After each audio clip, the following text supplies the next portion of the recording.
Legalization in California destroyed the cannabis community up here. So they created this 1 acre cap.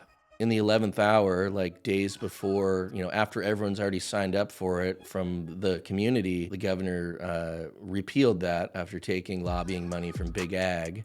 A lot of local businesses bet everything on that. And, probably 95 to 98% of those people are out of business. It's like I got this idea, weed dips. There was nothing, right? Okay, there's nobody doing this. Why can't I just get the weed in the can? Ideas are worthless unless you know how to execute them.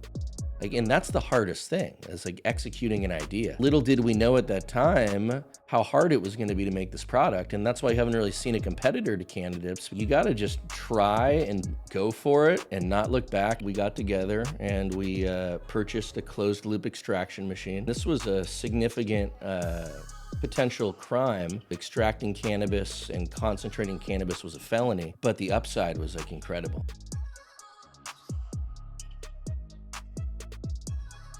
Welcome to the podcast. How are you doing today? I'm doing awesome. Yeah, it's kind of an honor to get you on today, and I'm really excited to get into your story and kind of hear about what you do. And yeah, you want to get into it? Let's do it. Yeah.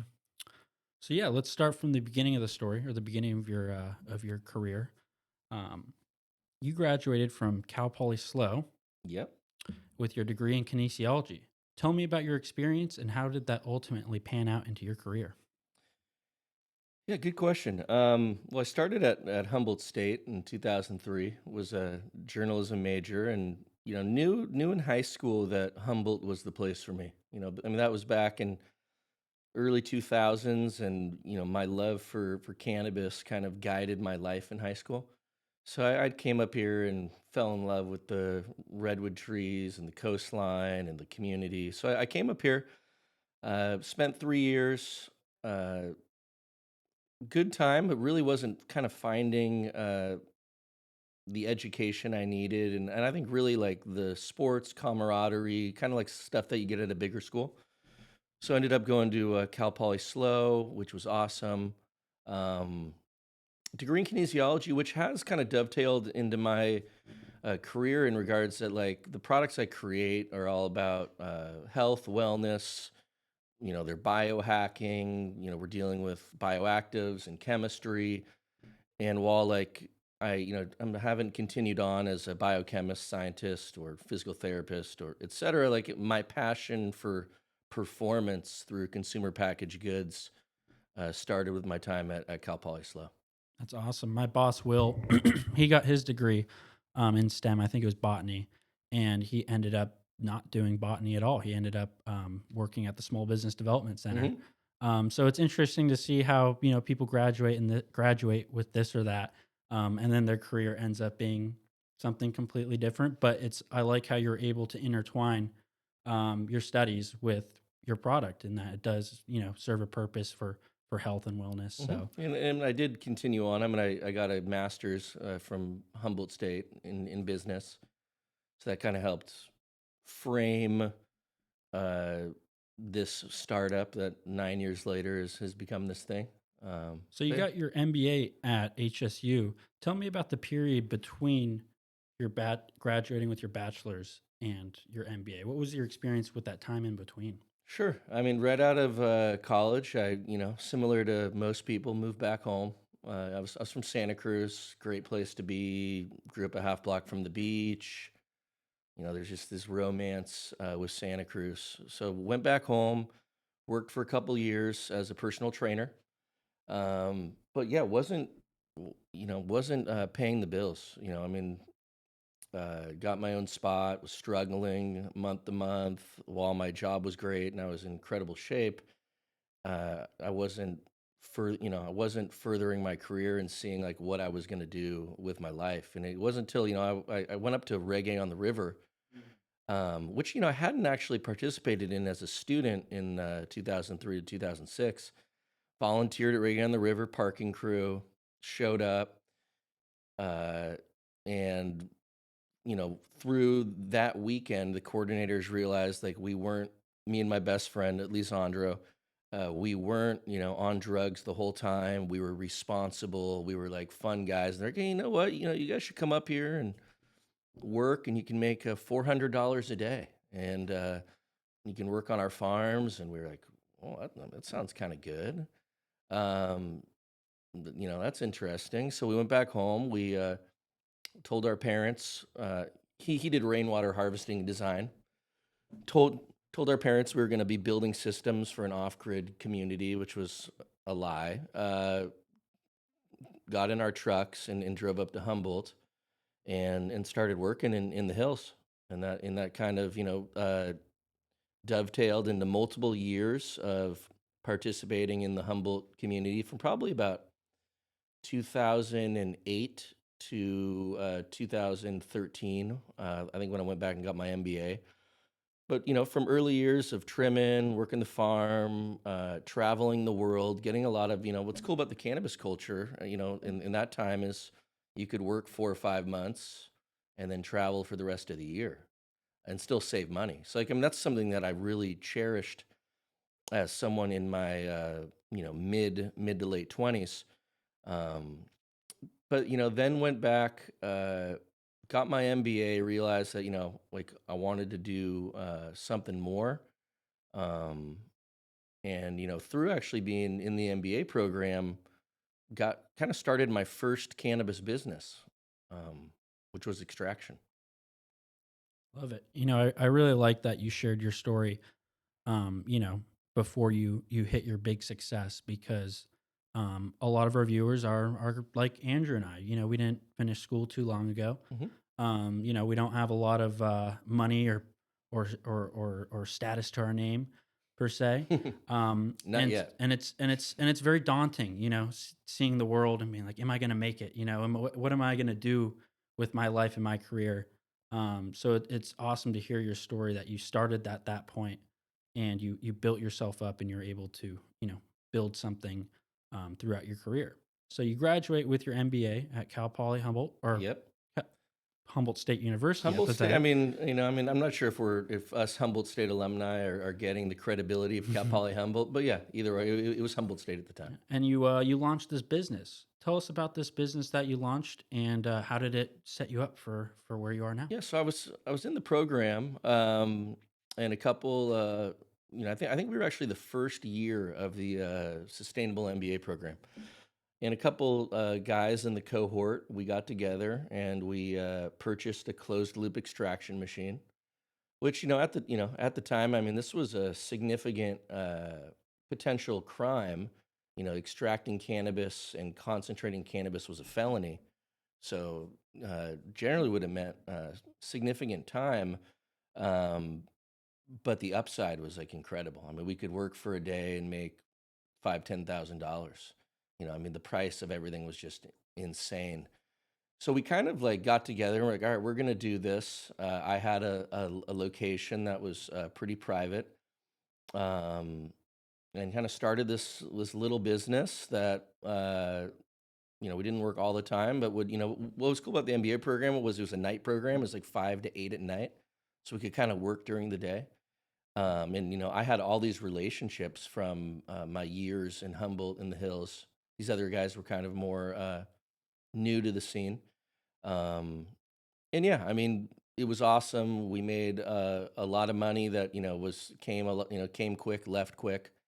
Bought a lot of stupid things like custom $8,000 boom boxes and crazy jewelry and just stuff like in hindsight you wish you could shake yourself.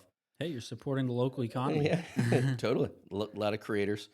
Um, but it kind of all goes back into Humboldt where I was doing that for a couple years. I think probably two or three, and then through reggae on the river again.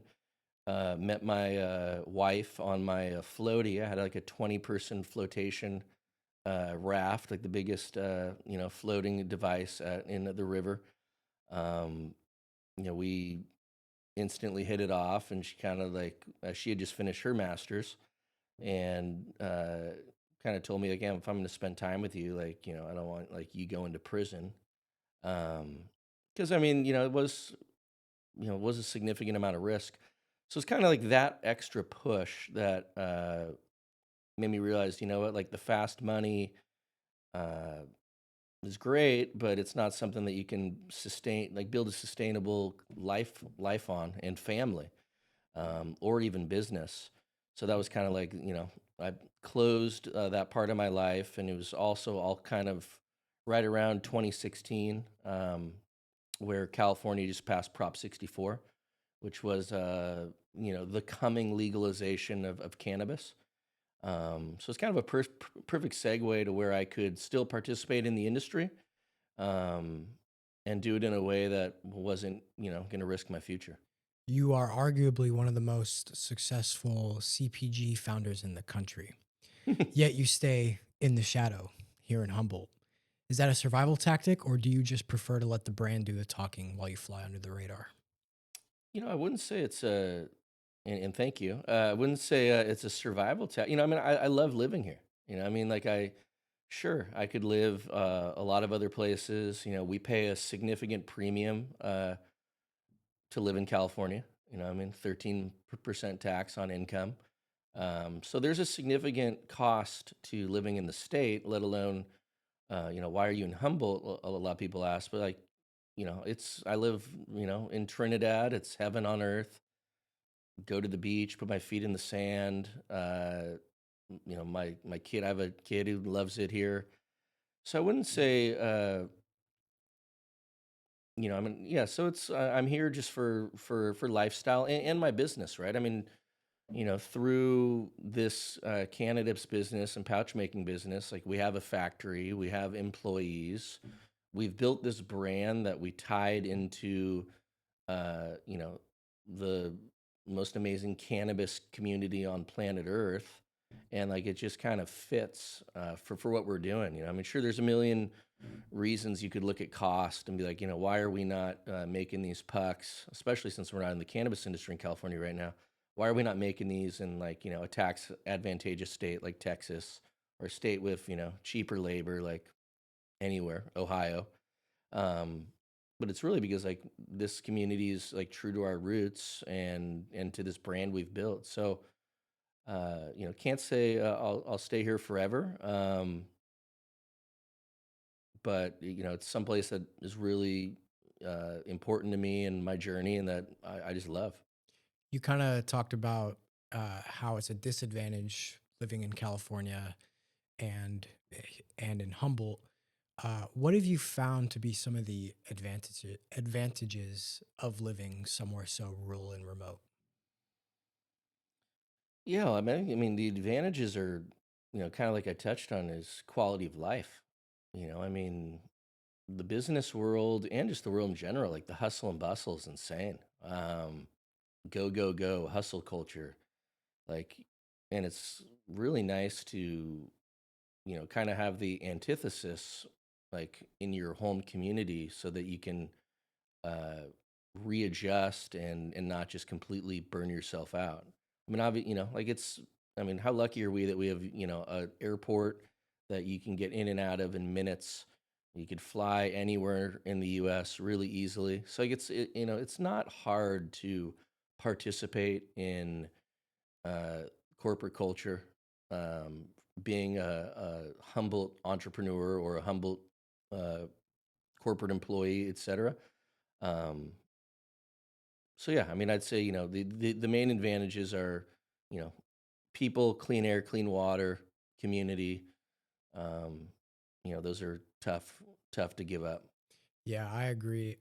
When I first moved here for school, I didn't know like at all what this place was about.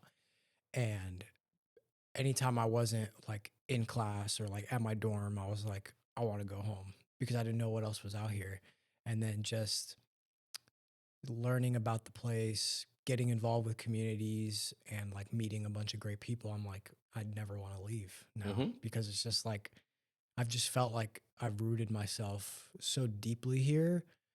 It would be hard to move to like somewhere else where like you don't feel as connected to your surroundings like in the Bay Area or LA or San Diego or anywhere else. Ladies and gentlemen, this episode is sponsored by AAA Productions, a Humboldt County video production company helping businesses create strategic, professional video content. If you've been wanting to start making video to grow your socials but don't know where to begin, AAA Production offers consultation and customized production packages to help you build a sustainable content strategy.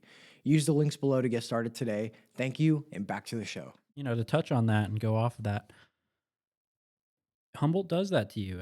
You know, if you stay here for a few years, you build your community, you find your Humboldt family, and pretty soon it's pretty hard to leave.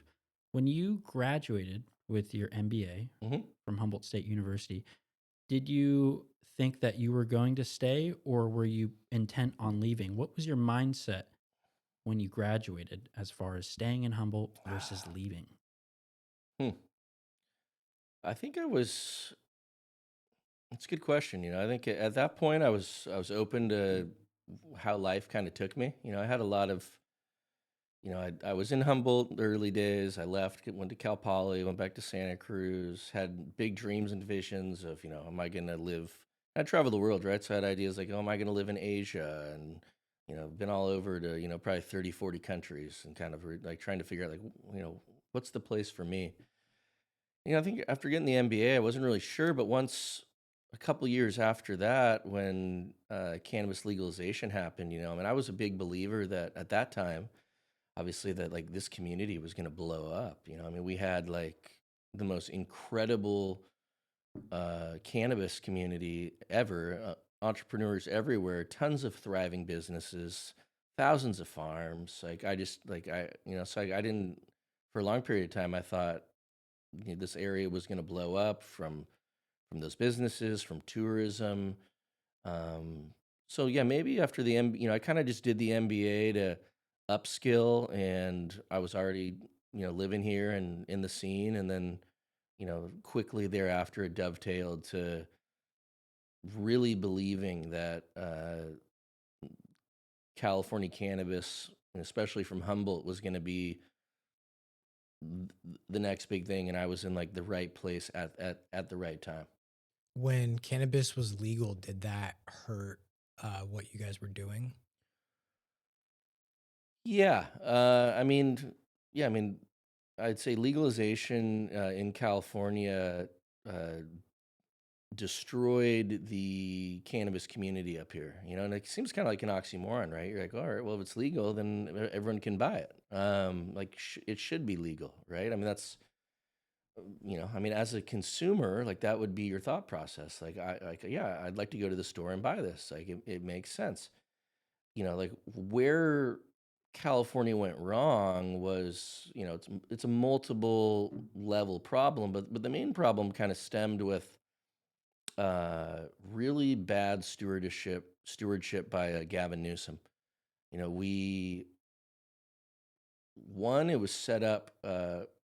So I mean, you got to remember, there's all these people in their little farm properties in the hills that were always like anti the government, scared of being caught.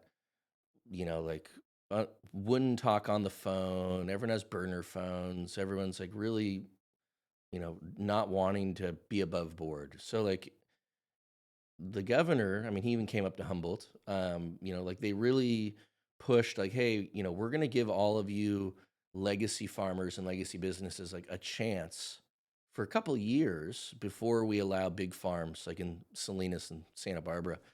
So they created this 1 acre cap that was going to be like the capped acreage for farms.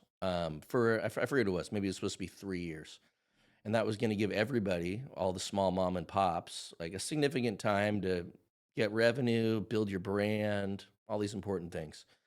Well, in the 11th hour, like days before, after everyone's already signed up for it from the community, the governor repealed that after taking lobbying money from Big Ag, and Big Ag was instantly allowed to enter into the scene, like putting all the small farmers at a disadvantage, especially when like huge mega farms in Salinas and Santa Barbara came online. So that was a kind of one factor, and the other factors were like, before legalization, there was like this kind of quasi legalization called like the medical market, where, you had to be a medical patient. You'd go see a doctor who like pretended to look at your stuff and signed a script and like that. And what was good about that is that I actually provided legal protection against being arrested. And unless you're moving things out of California, because that's crossing state lines, which is a felony.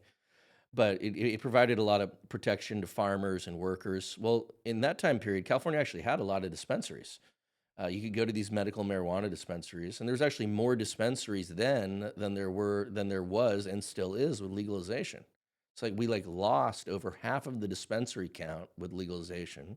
You have over 60% of the counties in the state of California that don't even allow cannabis stores, like while we like have legal cannabis. So like, and with the overtaxation in the industry, like you go to the store, you spend, I forget what it is now, probably 30-40%, and between local tax, especially cities like LA, state tax, like so it's like who blames a consumer for going to their buddy and being like, yeah, give me a dime bag, give me a twomp. Like it makes like there's no advantage outside of going to the store and believing that, yeah, you will get tested clean cannabis. I mean, that's really like the sales pitch of, well, it's been tested, it's safe.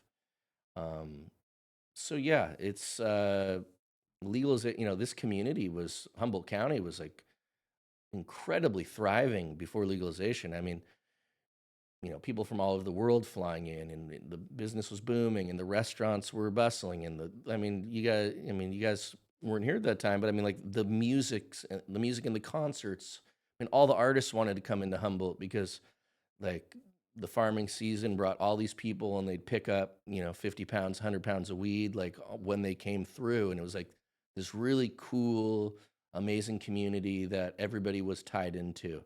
Um, and the hope through legalization was that that was actually going to get better through creating real businesses, and a lot of local businesses bet everything on that. And I mean, probably 95 to 98% of those people are out of business. So it's been a real sad, and it's not just a Humboldt problem. I mean, the whole state of California's suffered. But yeah, so it's been a difficult change in the cannabis community, in California cannabis, in Humboldt County, that, things could still change, when federal legalization occurs and we look at being able to move things across the country. Like, there should be a market for Humboldt Sun-Grown, and for what this community provides. And there's some really cool brands that are doing a great job, I mean, what a shame. Yeah.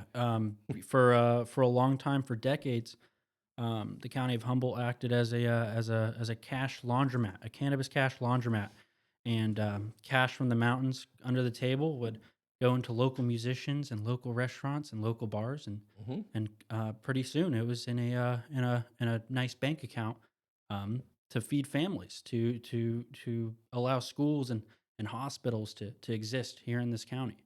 Um, Cannabis was an economic anchor for us, for all of us. Hmm. Now that it's legalized and it's not the primary economic anchor that we can rely on in Humboldt County, what's next? Is there another resource or another way we can economically support this county? Yeah, well, I think, this county's got a lot of history in being like a boom or bust county, right? I mean, so I'd hope that our next big thing, I mean, we've had obviously the logging and fishing and cannabis, uh, has a little more sustainability to it than, just another boom bust flash in the pan. Obviously, I mean, as we talked about, like, why am I still here? We live in one of the most beautiful places on earth. So, there's been good amplification of tourism. Um, I think there's some good initiatives around renewable energy and other ideas. I think, there is some sustainability to the fisheries. I mean, the university too. I mean, it's great seeing, as someone who went through Cal Poly SLO, saw the big, going from Humboldt State to Cal Poly SLO is going from like single A baseball to the major leagues of like the quality of education, the rigorousness of the classroom. So knowing that there's been this big investment in our community here as a school, like that's awesome. Um, and now resources, like we're all sitting here, right? We're in the startup Humboldt building, and we're Shout out. and Shout out. yeah, and we're talking about how to support local entrepreneurs with ideas. So I think, while I don't say, hey, this is the next thing, I think there's, a lot of things. There's no reason why, if we're putting out uh, an emphasis on education and students, that we can't participate in, like global developments, like, Wallace's in Silicon Valley, AI or whatever, right? Like it's a connected world. If we're not having to rely on our natural resources, there's no reason that we can't produce people and jobs and businesses that compete on like national interconnected levels. So I think, there's, hopefully we can continue to attract talent, whether that's through the university of young talent wanting to come up here and get inspired, or that's already established talent wanting to come here and either start businesses, work for businesses, and are maybe willing to take a little bit of a pay cut or a bigger tax hit for some of those things that make Humboldt County amazing. Yeah, we've had a few guests on in the past where, we've talked about the crash of the cannabis economy and then Hmm. logging and fisheries and all that. But what I found was, if you read what between those lines, what's going on behind all that is entrepreneurialism. And I think that's why Startup Humble is so great, is because that's who we're focusing on and targeting, is uplifting entrepreneurs. So I think Which it's is something that didn't exist here, right? I mean, I went through the MBA program. There was no emphasis on entrepreneurship. I like was not someone who was going at that time to. I was not ready to go work in corporate America, and there were no resources, no alumni network. There was no startup Humboldt.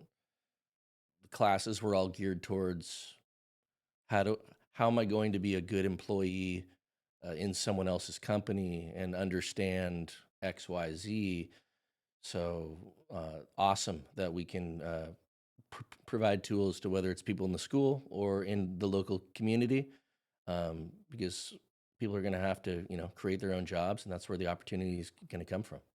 Can we get into kind of the inspiration and like early ideas of Cannadips and how you move that into manufacturing it, either like Hmm. in your backyard or in your house to a warehouse? Because Sure. I did see one of your videos of you guys celebrating 9 years, and you were talking about naming it like weed pouches or weed dip or something Hmm. like that. So yeah, kind of just go through your process of what that was like. Yeah, so my co-founder Cliff had just seen me. I was at a friend's barbecue in Santa Cruz. I just made a $10,000 investment in a failed cannabis media company that our buddy was pitching us on. He was an entrepreneur and like sold me on it at the barbecue, and he was thinking in his head like that's a terrible idea. So he called me that night at like 10, 11 at night, and was like, I got this idea, weed dips. And I thought I mean, name wasn't great, but we got off the phone and I went on Google and started looking it up, and he brought it to me because I just finished my MBA. He knew I was in the cannabis industry. He was in Santa Cruz, um, and there wasn't any like there was nothing, right? So it's like that perfect moment where you find a blue ocean opportunity to where, okay, there's nobody doing this. And we were both, I mean, we grew up in Santa Cruz, Surf City, USA, big dipping culture. Like dipping has always gone hand in hand with like masculinity. And Santa Cruz being surf town, big mask, that's all about being a bro, being a guy's guy, hanging a big chaw. So like, we started chewing tobacco in high school, and continued for 15 years. So like it was also like he had this idea, but he was also like, oh, that's a cool idea, like like that'd be fun. But he had the idea 5 years before he called me. He was at a Stanford football game, in the parking lot, rolling up. His buddy was rolling up a J. They fired it up in the car, and all these kids walked by with their parents, and the parents looked at him like, "Come on!" Like, and it was just in like he looked at the dashboard. There was a can of Copenhagen, and he was like, "Oh man, like why can't I just get the weed in the can?" So similarly to like how we all have ideas, he was like the guy on the couch, right? Like he had this idea that was great, but he didn't like ideas are worthless unless you know how to execute them. Like, and that's the hardest thing is like executing an idea. Uh, and you'll even find, I find that like nothing's worse, honestly, that people that just keep giving ideas and don't execute any of them because like then it's like, oh my god, if you have too many ideas, you can't even do any of them.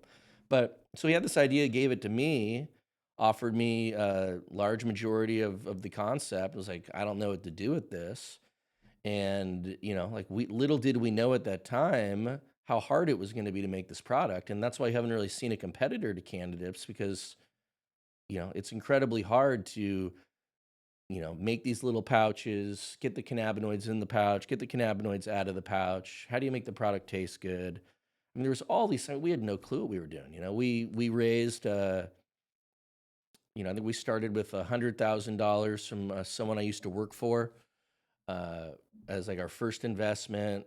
We took that, made it a little farther, went back to another guy I used to work for, took a more sizable investment, like 750 grand. Uh, that might have been passed over in like brown paper bags in a garage. So I mean, that's it's a different world, right?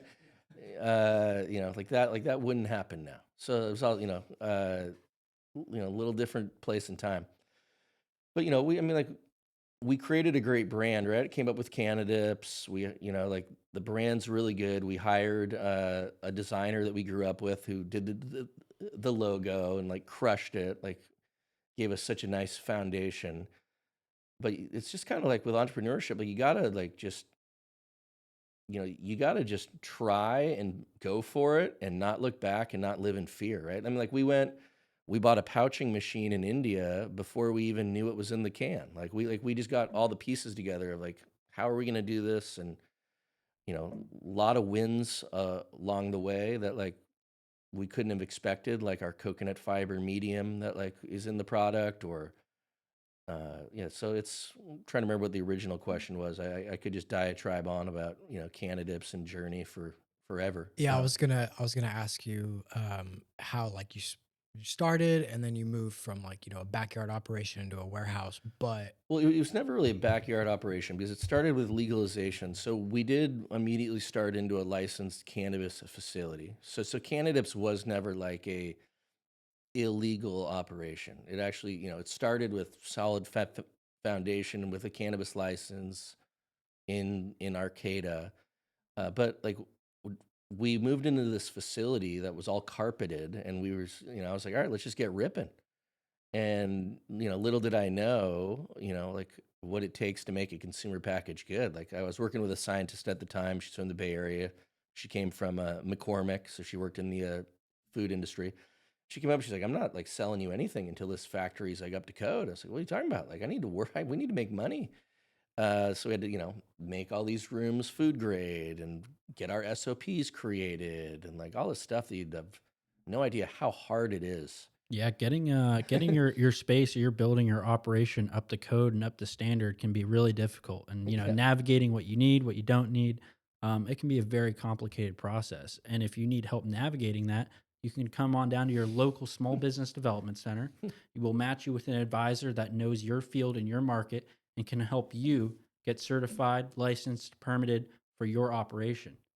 Back to the show. if you guys are enjoying this episode, go hit that subscribe button. I wanted to talk about Cannadips. This is what it looks like. Yet there is no cannabis in this. When did you? Yeah. When did you move away? When did you start making non-cannabis products? And did you meet initial success with that, or was it something you had to build? So I think it was 2018. We launched Cannadips THC in California. There was no nicotine pouches at the time, so we go into dispensaries. Bud tenders were generally female, and they were like, "Oh, get this like tobacco crap out of here! Like we don't want this." And we're like, okay, so we're kind of hitting some roadblocks there. And we realized, and revenue wasn't where it needed to be. And we realized, why are we like just stuck in this California cannabis thing? Like, this is like putting your hand in a meat grinder. There's so many dippers in Missouri and Kentucky and Kansas. Like, and it was kind of at that time that hemp was taking off, hemp CBD, which was federally legal.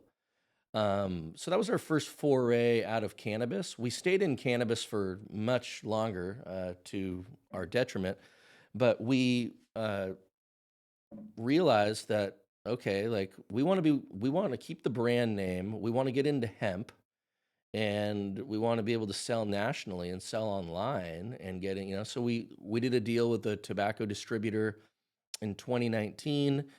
uh, we had a co-packer in Vegas, for making the product, and we did a national deal with Circle K that year, got into about 6,000 stores.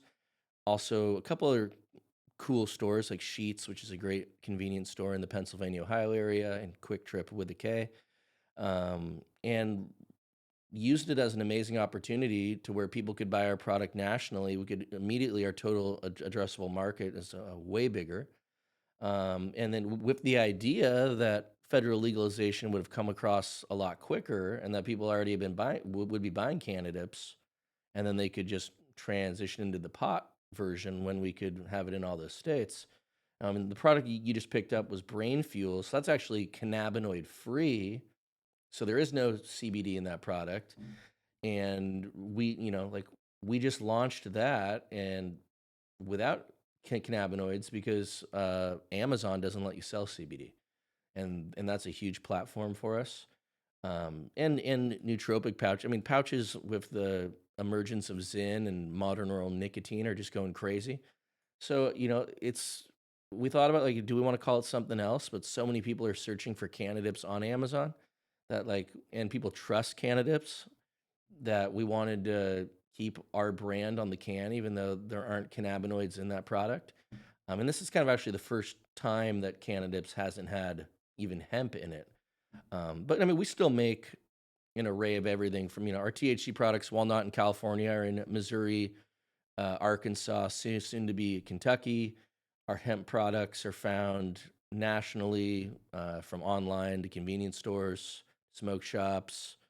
And then we make a lot of products not under Cannadips. So whether it's our technology fueling other people's brands and like white label deals, or other brands that we own, I think that's one of the big wins we had early on with this venture that we lucked out with. Was like, we were dippers. We know it tasted good. We wanted to make something awesome, and we came up with the idea of the outside of the coconut, which is like coconut fiber, um, being what's inside the pouch. And little did we know it absorbs 10 times its weight. It's like a super sponge, and it delivers flavor for hours versus minutes. So a lot of the white pouch products are like, if you guys have ever used a Zyn or these white pouch products, the flavor's gone in like 10, 15 minutes. Our products can be for like 1 to 2 hours. So, like, little did we know, we invented a delivery system for caffeine, nicotine, nootropics, cannabinoids, whole host of things. And like, that was just kind of lucky. How did you guys go from, making your signature Cannadips brand into expanding into something like ammo and upper deckies? Ammo, I mean, well, everyone's always said cannabis like the best tasting pouch ever. So we started thinking, like, we're watching these other brands pop up. Back, I think, to pull back a little bit, I mean, tobacco and chewing tobacco have always been 99% male. So it's very stuck with where it was. Modern oral nicotine appeared. Zyn actually launched in 2014, but didn't really come to the US, and really get going until 2018. Now 30% of nicotine pouch users are women. So there's all these, and 50% of tobacco and nicotine users want to quit. There's not a lot of alternatives.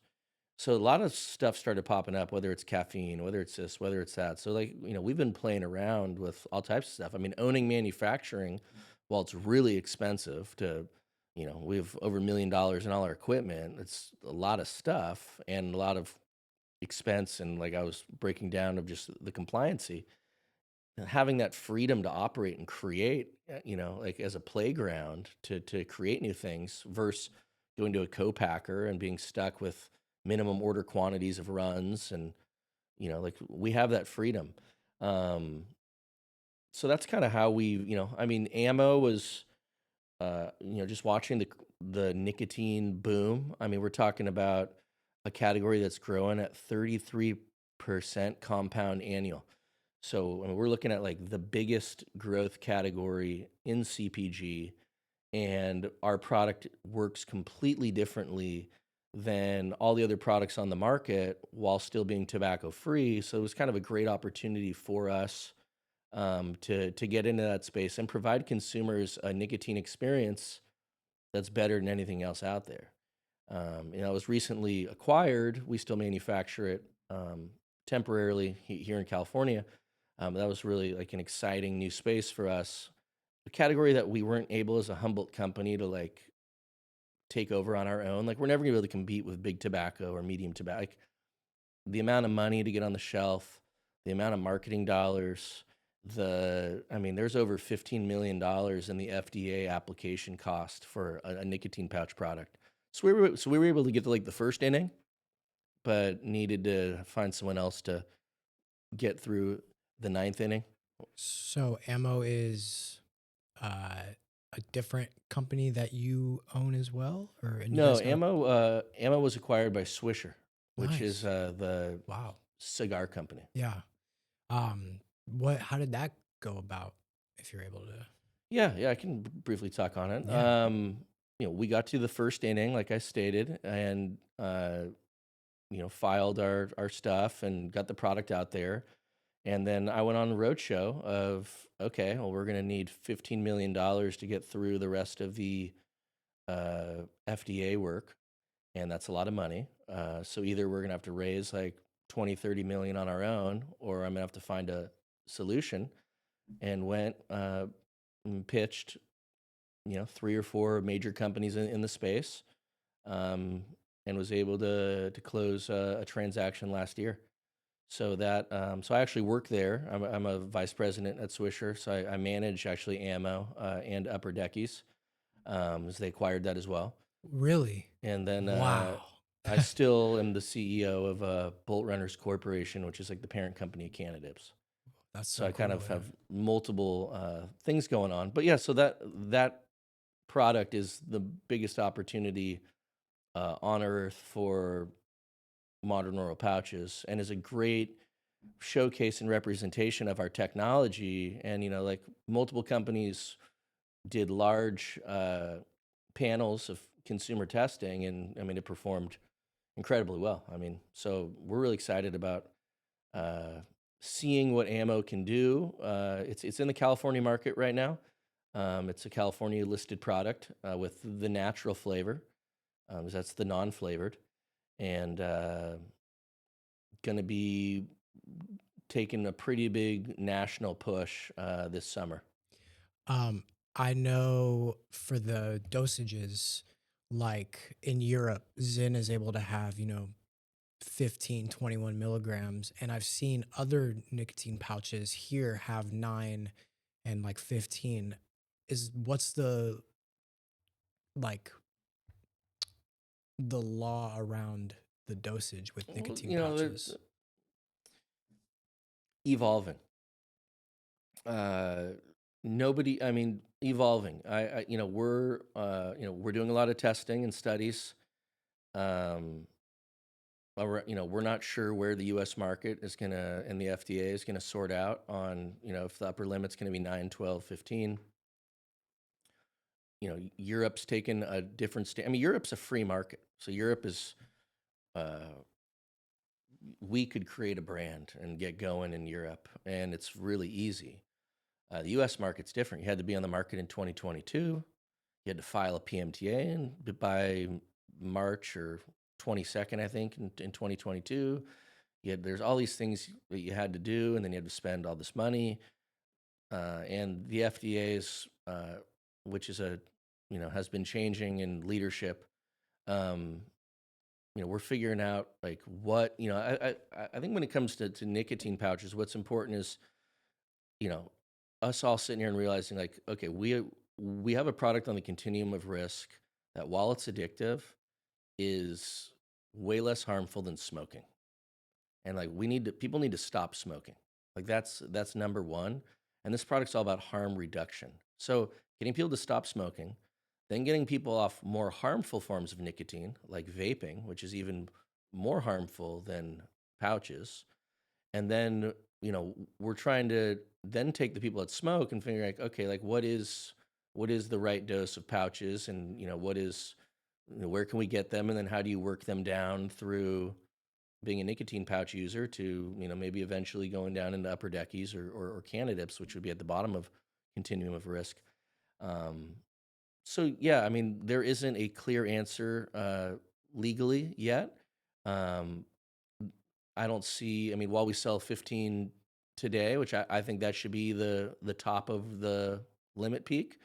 Um, we'll see where the market and regulation sorts out. Why can't, say, like Zen go and just raise it to 12, 9, 12, 15 as well, instead of staying with their 3 to 6? Because I know they're very popular.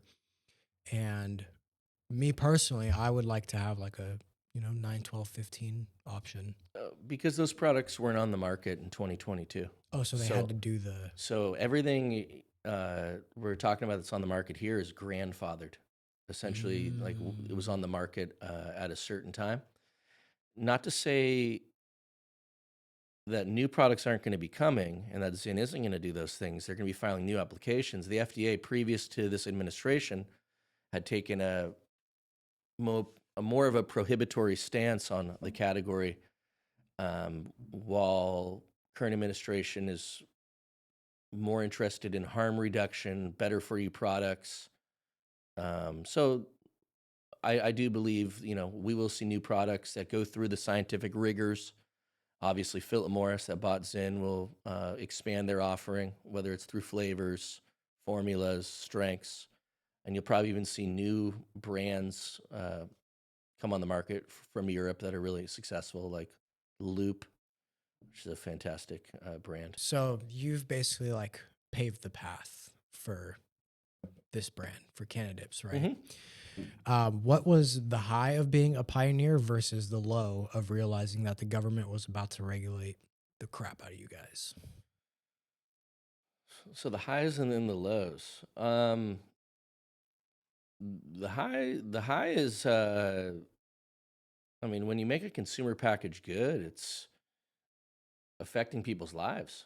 I mean, that's the high, right? Like when you go to a trade show and people are like, "Oh my God, you helped me quit chewing tobacco," or "You did this," or "This product's amazing," or "This is the best thing ever." Like having consumers that use what you created or an idea you had as part of their like daily life, and that's like changed their life, is the greatest feeling that you can have. So like that's the high. I mean, in the early times, it was like, oh my God, I saw a guy wearing a Cannabis hat in Hawaii when I was there. That's cool. Like, but then it's like, then you, through the connectedness on social media, of having thousands and interacting with all our consumers and getting their stories, and, how like you've really affected a lot of people's lives positively, is the greatest gift on earth for this category. So that's been the high.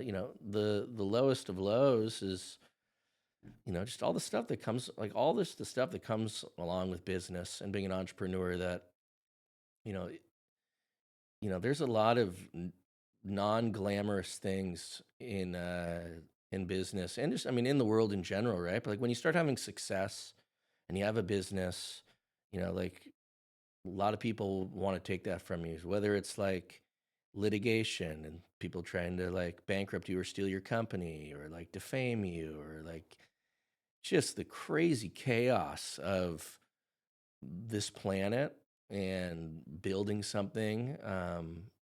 Because like when you're a founder, it's emotional, right? Like Cannadips and like your employees and your investors, like like that's your family gets bigger, and when people are like attacking your family, like, so I mean all that stuff, which is just like, it sucks that humanity can be evil, and that business, is a platform to where, once you realize how the legal system works, it's like, who's got more money?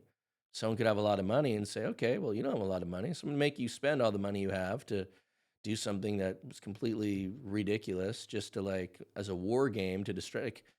It's just crazy. Like, it's just as an entrepreneur, it's hard, right? It's hard to have it not be emotional. But so I'd say that's probably the lowest of low, is just like some of the terrible,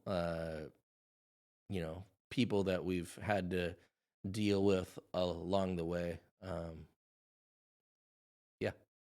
So yeah, I mean, best and worst people.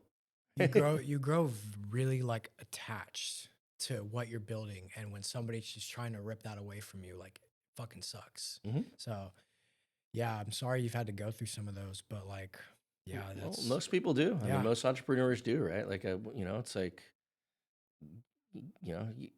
everyone's get these like diamonds in their eyes, like as a young entrepreneur, like, oh, maybe this person can get me my big break, or this deal is going to be great, and these investors and this and that, and you want, and then, like, as an early entrepreneur, you don't have all those war wounds and foresight to look out for landmines that are there. And a lot of people, that's how they make their living, is preying on, taking advantage of naivety and entrepreneurship. Naive, hungry, young, Hmm. ready to go Yeah, yeah. entrepreneurs. Yeah. People that are willing to do anything. Yeah. Yeah, entrepreneurialism can be tough in that way. You make mistakes, you learn. But I think it's really great that you worked through that adversity and you worked through those troubling times, and you're able to overcome those obstacles and be successful. I want to touch back on something you said about entering a blue ocean. A blue ocean is a market that's untapped and there's relatively little to no competition. Um, Tell me, do you feel like this market is being circled by the sharks? Do you feel like it might turn red? Hmm.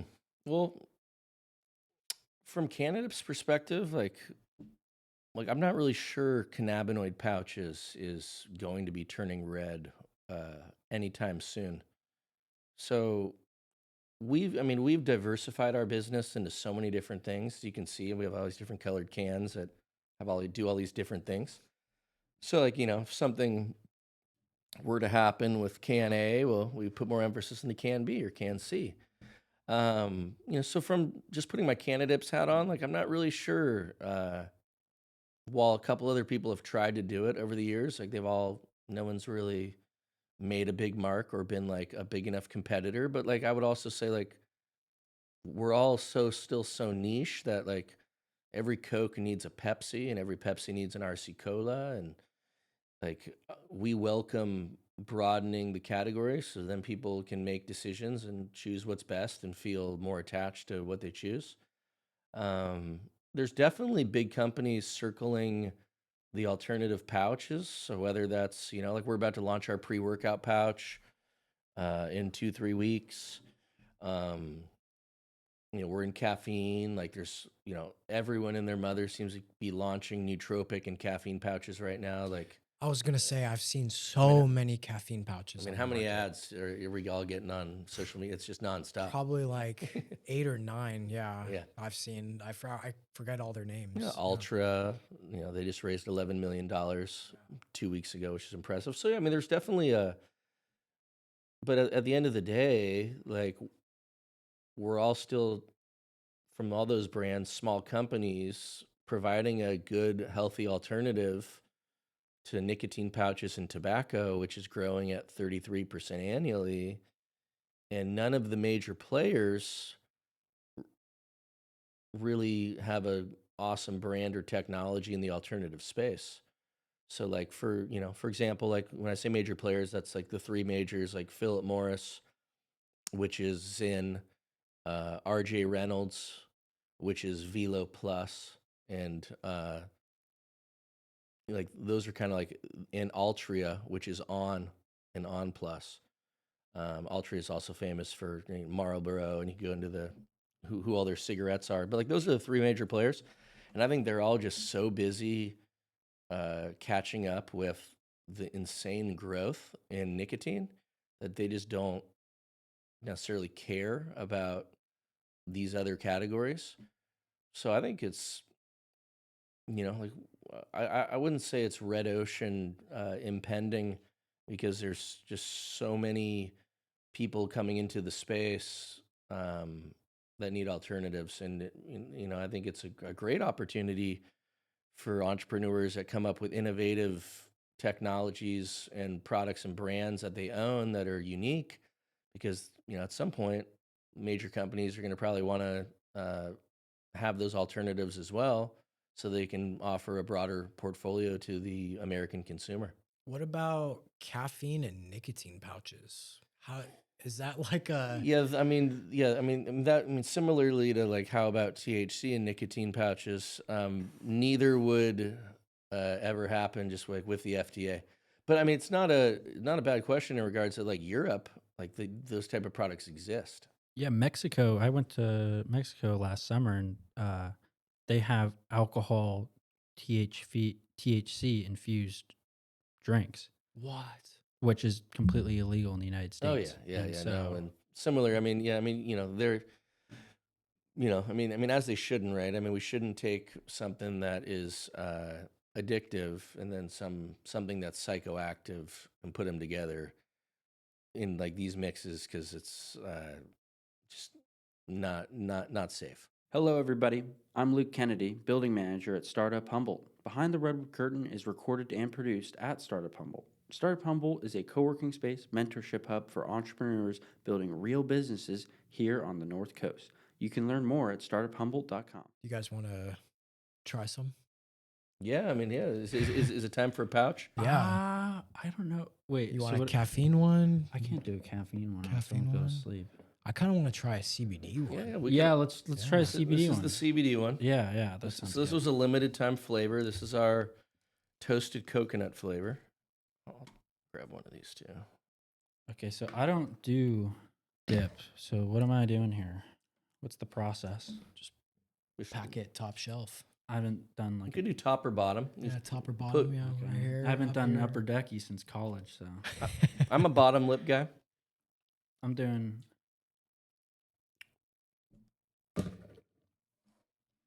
It's like a nice mild coconut flavor. That does taste good. Yeah.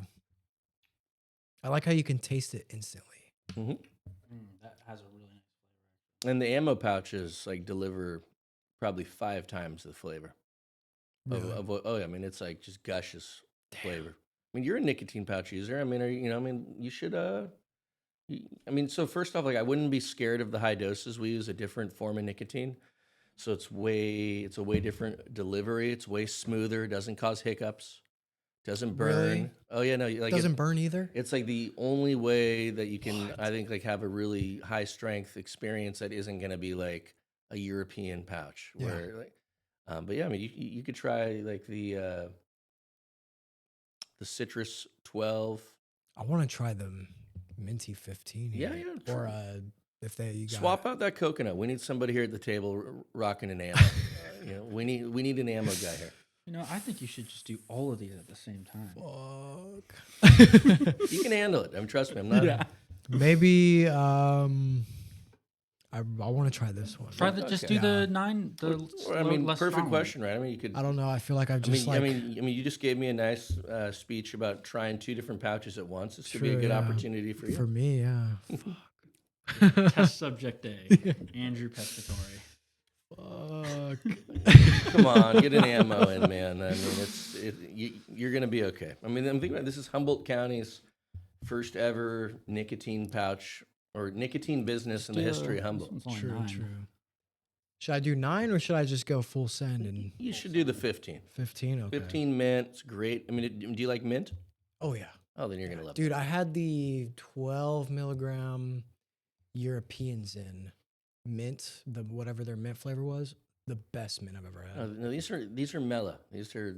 I know the number's scary, but they're not. Do they drip the same like a European Zen, where it's like Try it. slower? Try. Let me know.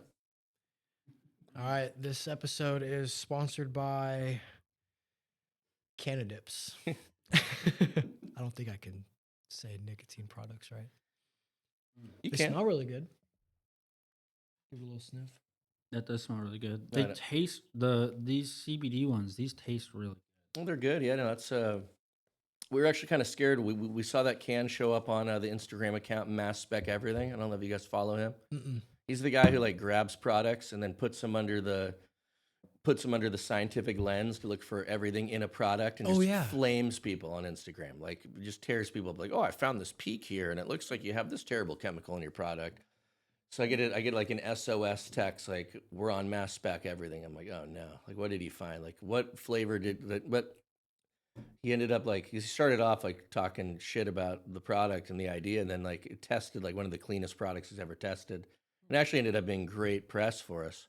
But it was the toasted coconut. No, it's good flavor. Has a video. Have you popped that in yet? Oh yeah, All right, it's dripping like crazy. All right, good. getting I've a never dome? popped 2 pouches. You before. getting a dome? Oh yeah, yeah. Okay. Have you ever had a video go viral and then it sells you out? Yeah, in the early days, we had like our first like it's only happened once. This guy, Jared Outlaw, he's not around anymore. He got kind of I think he got shut down because he would do dip review videos, so like a high intent audience on YouTube, and he became pretty big. I mean, he'd get had millions of followers. But he did a video of like where he did a ton of our THC pouches and some crazy video, and then had our link, and I mean, it went, I think we did $150,000 in a day. And like this was our early days in the hemp scene where like our website was just up and we didn't have the volume for it. And it was a free video. Like we weren't expecting it. It wasn't like a marketing spend. We're like, okay, we're going to do this video and is it going to take off? But since then, I mean, we keep pretty good stock. I mean, sure, we've gone out of stock on a couple things or had something go viral, but Cannabis stuff can never really go viral, just based on like the powers that be, keeping their throat on a cannabis company's neck on social media. No Scorch Marker. Evan Van Auken. Mm-mm. He's a local craft business here in Humboldt. He like pioneered this formula for a paint that you would burn onto cutting boards and stuff. Mhm. And he has it all patented and everything. And he's had videos that have gone viral and sold him out like 30,000 in a day. And one of the videos that we did, Is that like TikTok or something? yeah, TikTok, Instagram, Facebook, like all those platforms. And then one of the videos that I actually helped him film blew up as well. So it's like kind of nice having that like feeling that like you got to help out. Oh and be a yeah, part no, of I mean that, when you can monetize content, like it makes investing in content more than just like brand building or ego. It's a tool, so it's significant. We've never really been able to really do that with Cannadips because like we can't be on TikTok. TikTok's like the only platform that I think like you can really get good reach. I mean, we had and so like this product just hasn't lended itself to that. Like we're excited, our new brand, the pre-workout brand, it's called MRDR, stands for murder. That's going to be like a big TikTok brand. So I think like that's going to be a fun one. I mean, like such a nice native platform to shop, go viral and shop right on it. I'm a little older, right? I'm 41, so we we didn't grow up with TikTok, but I mean, like I posted something on TikTok. It's cool that you could have no followers and still go viral because it's based on how good your content is and how you're performing those different sets of audience versus like how big is your following. So it kind of gives anybody the ability based on how good their content is, which I really like. I'm really domed right now. You really what? Domed right Good. now. Yeah. That's It's, good. it's hitting hard, dude. Yeah. I'm like looking at you and I'm just like, oh fuck. Yeah, if you're doing Zims or some other dip product, I'm having a good time over here. and if it's not giving you a dome, check out Ammo. Shout This will out hit Ammo. you. This will hit you. 21 plus. Yeah, 21 21 plus. plus. If those Zins aren't hitting you, these will do it. Definitely quitting Zin for Ammo, that's for sure. No, it's Holy I mean, shit. Ammo's a lot better. Yeah, no, it's like the flavor profile is really good. It's like constant. Hmm. And then And the flavor just will go for over an hour. really, Oh, it just keeps going. I've found Zen to be more variable. Like sometimes it'll last 5 minutes or sometimes it'll last an hour, but you never really know what you're gonna get. So it'll be really cool to see how long this one lasts. But how long do you think the head rush lasts? So Because ammo has a longer delivery, so you're gonna get hit with nicotine for probably 2 to 3 times as long as Zen.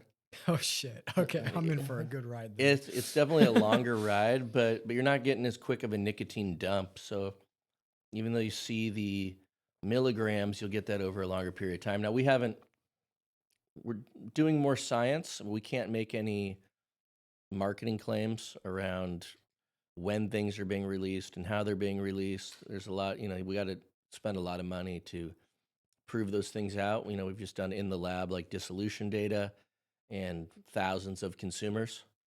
So you have to be pretty sensitive about what I say or not say, but it definitely is a different experience. I kind of consider ammo like drinking a beer and nicotine pouches like taking a shot.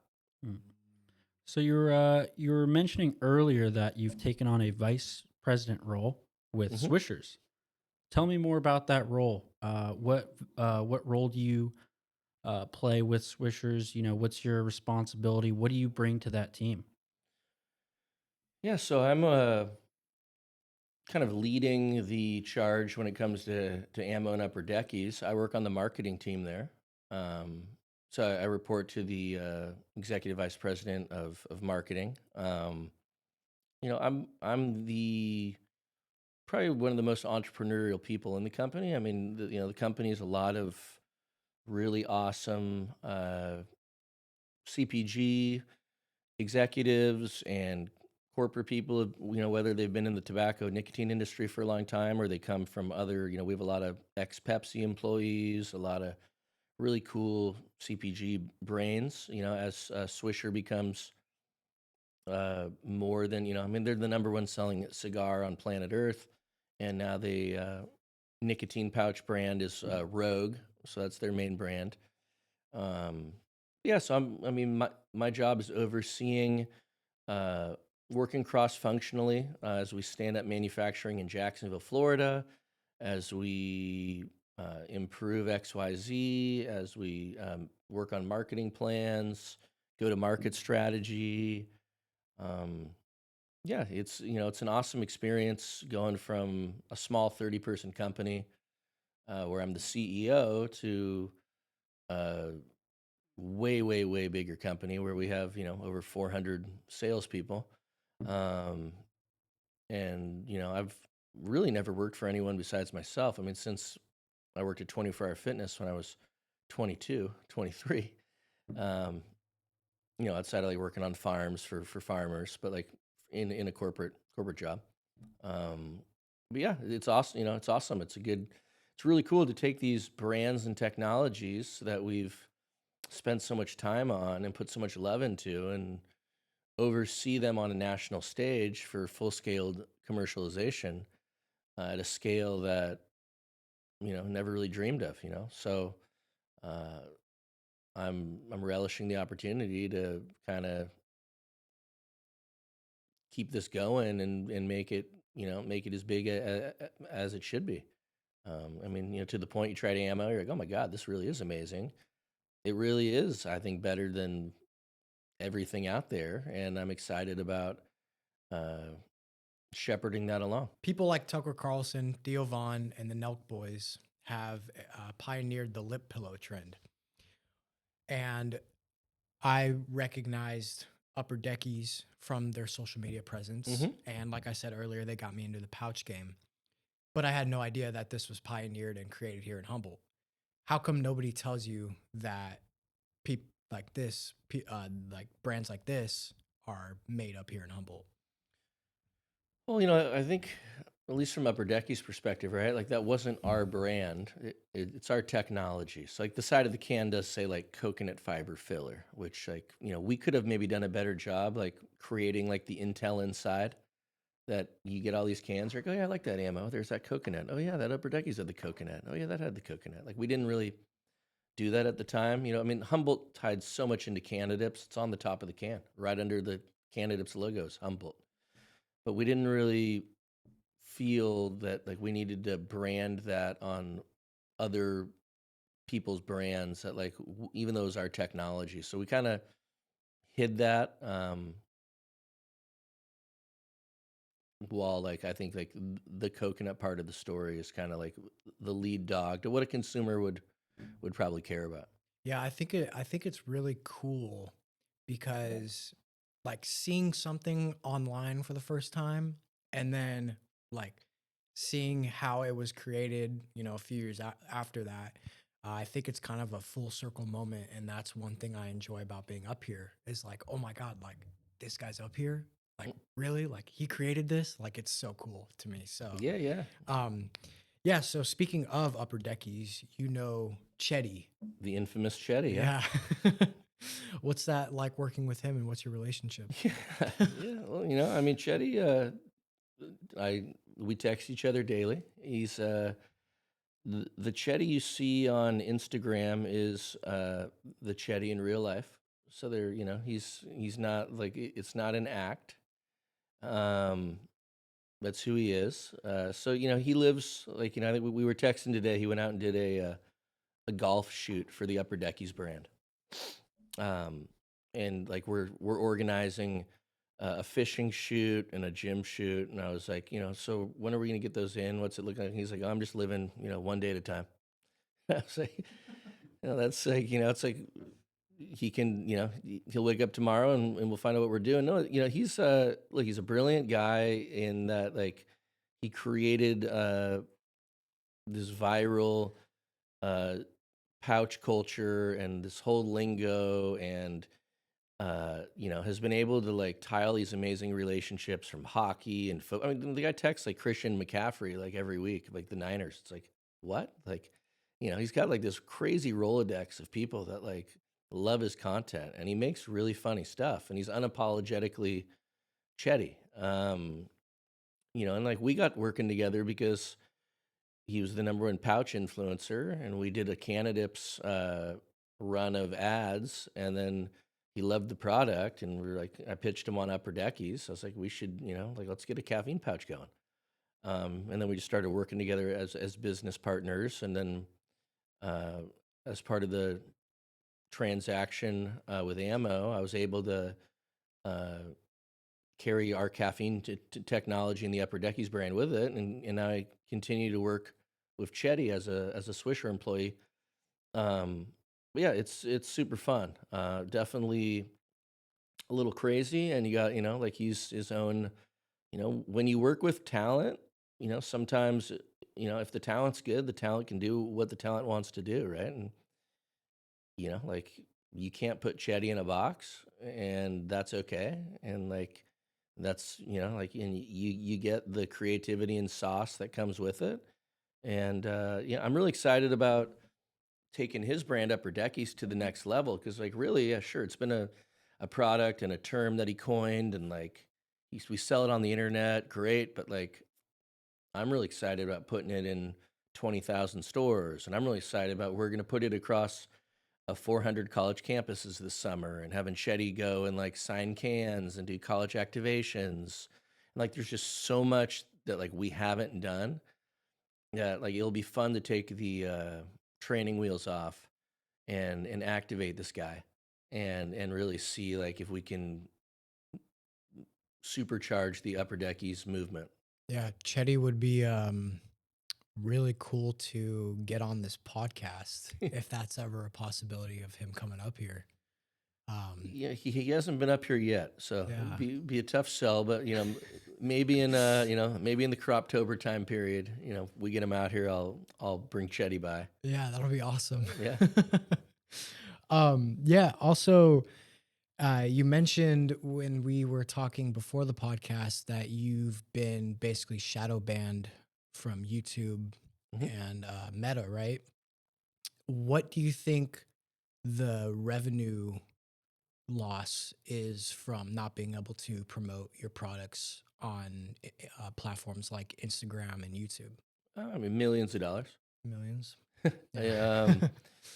Look, I think we at one point when we were investing in content and like making really good content, like if we didn't have the powers that be, like just telling us no, like I think we would have been able to build a media channel that would have been as big as some of these other people that we talk about. Like we just like we had we had so much creativity and good people involved. I mean, our videographer Quinn at Murdy Media, we really were investing in this, and so yeah, I mean, we lost out on a lot of revenue, and I think even bigger, like we had aspirations of building like a media platform to sell our products and others. That like we just never really got that chance, just based on the taboo nature and the illegality of cannabis. It just kind of is what it is, right? I mean, it's been an even playing field for everybody, which is no playing field. Um, so that's at least nice. You were on the Forbes list, the Forbes 42.0, right? Sure. So you're on the Forbes list while Humboldt is in a Great Depression. Why did you survive while everyone else went bankrupt? I mean, that's a pretty easy one.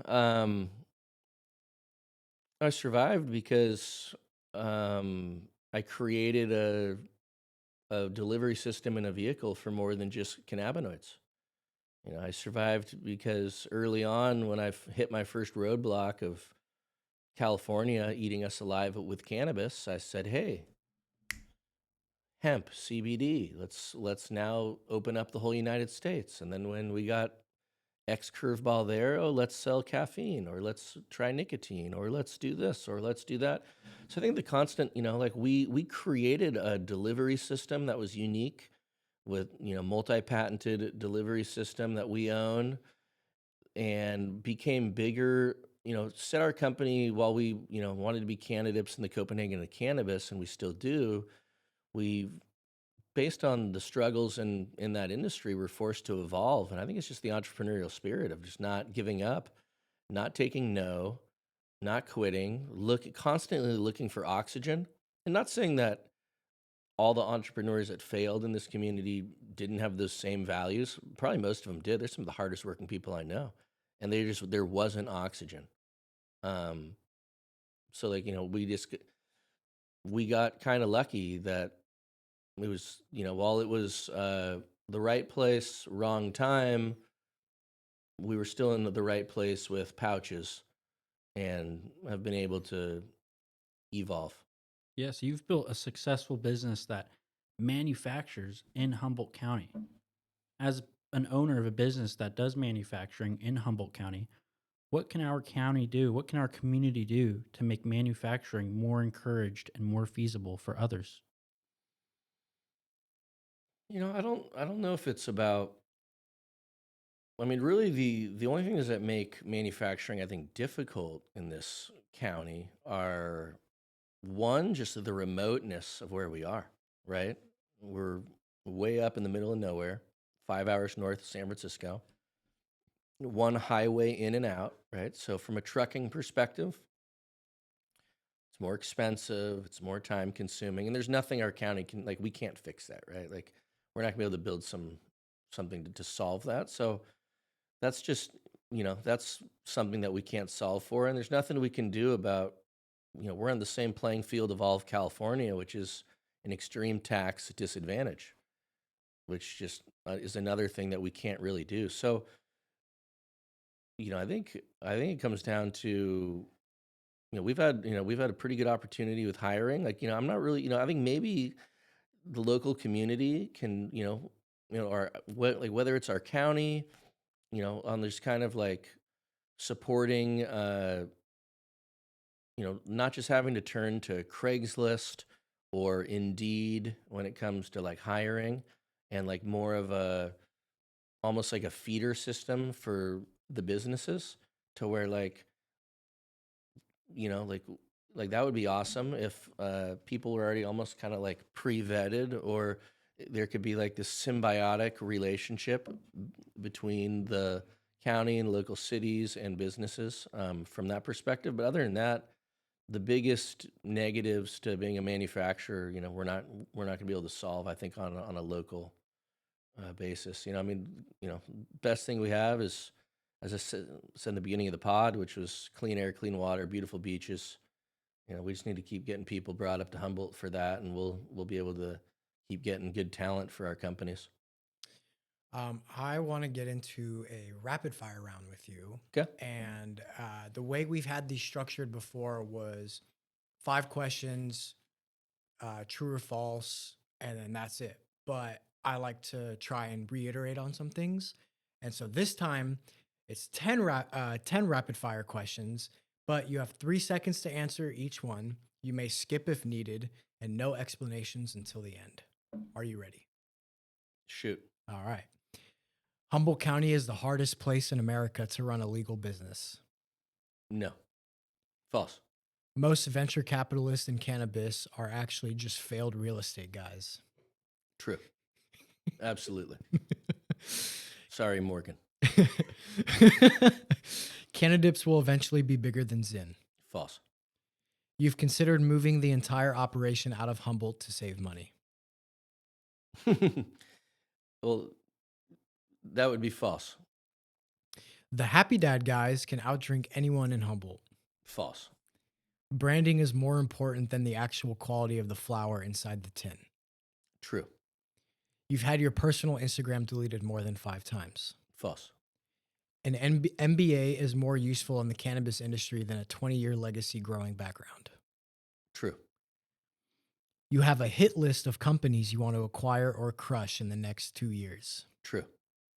The California government is a bigger competitor than any other brand.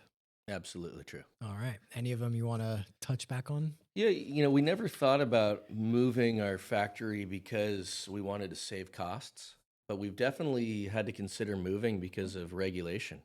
California was looking at banning hemp, so we weren't even going to be able to make any of our products, and there's so many we've had to seriously look at leaving, which has now changed, but we had to seriously look at leaving, but it wasn't because we wanted to save a buck. It was just that we would have been able to cease to make our products. What would have happened if they did put that ban on? How would that have messed with your business? Yeah, we would have had to pick up and go. So, yeah, disruption in manufacturing and waste of cash and loss of really good employees. We have really good employees. I think that stay a really long time. I think all my mid-level management there is fantastic. They've all been with the company for years and years. We have no turnover, even with we have very little turnover with hourly employees. It's it'd be really hard to replace a lot of the talent we have. They've been with us a long time, and they're we just don't want to do that. We want Cannadips to. I want to believe that Humboldt is going to be this cannabis mecca, and we want to be giving factory tours in 20 years and have this amazing story and the outlaw culture, and we don't want to be doing that from a cheap factory in Ohio. That's not that's not why we created this, and that's not why we built this here, right? I think that's what people connect so much with Cannadips, because it's authentic. It's real outlaw stories and culture and brand. And, we leave this area, people are going to be able to feel that. So, yeah, hopefully that never happens. Before we wrap up, I want to ask you if you can give some advice to up-and-coming entrepreneurs like us, or anybody watching, what it takes to build a successful business, and especially with the Startup Humboldt competition happening, anything you can say? Yeah, there's a lot of, and hopefully I've sparsed a couple of these throughout last couple hours. I think there's a lot of major lessons in starting a business and what it takes to be successful. But I think, number one is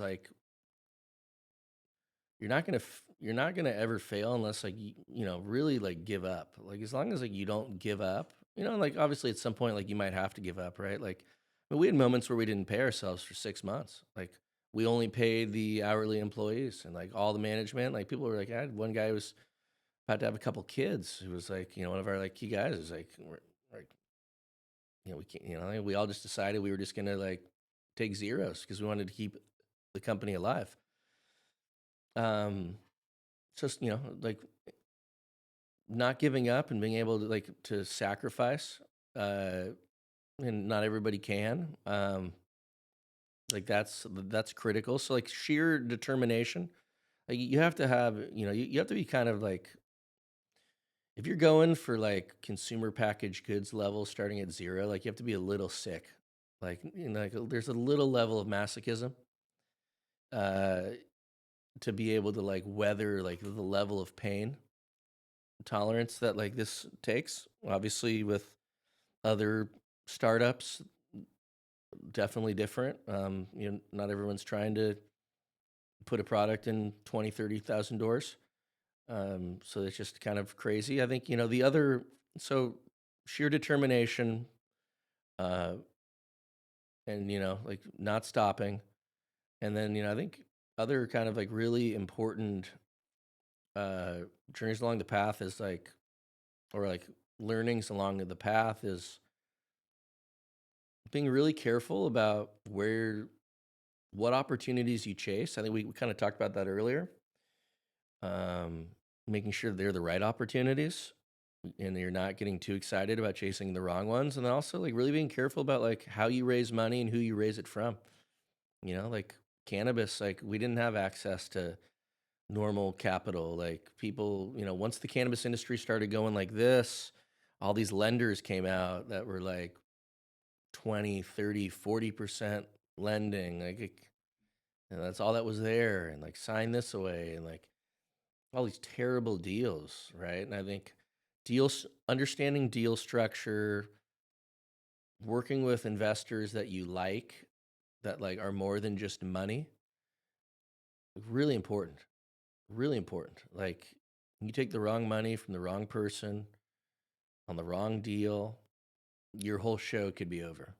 Um, so being really intentional, you know, and I know that people want to get the big break and they get excited and this person wants to invest and we can do it. And, you know, I think, you know, other big learnings are like finding alignment with your co-founders, if you have any, right? If you're not a solo entrepreneur, like, do you have the same common goals as everyone on your team that are like also founding partners? And if not, finding that out early on and like, you know, structuring things the way they need to be structured.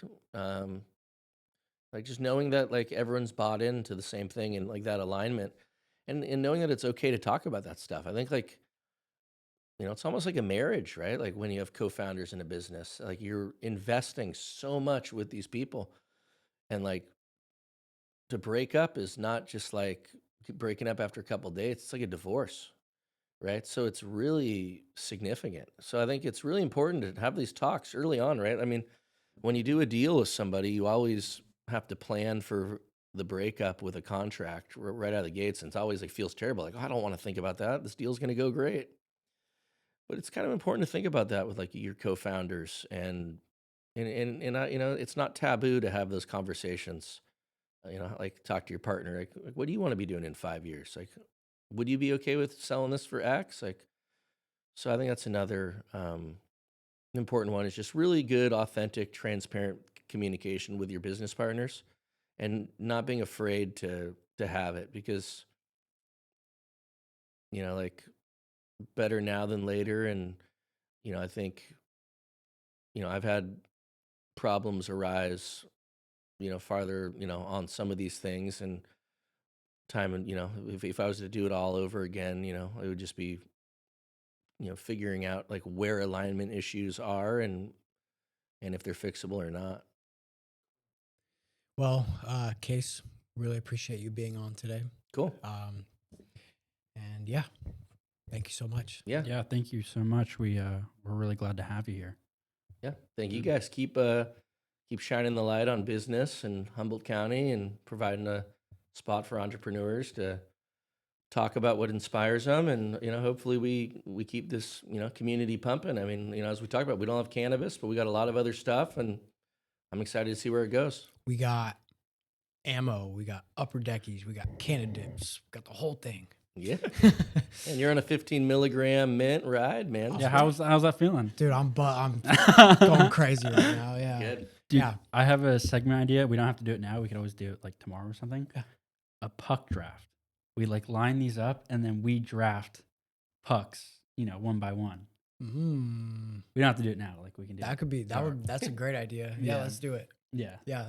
Let's do it for Instagram. Yeah. Yeah. Like as Instagram Yeah. content. All right. Puck draft's good. I mean, you guys got a good assortment here. Yeah. Yeah. I think it would be really fun because we have so many different flavors and types here.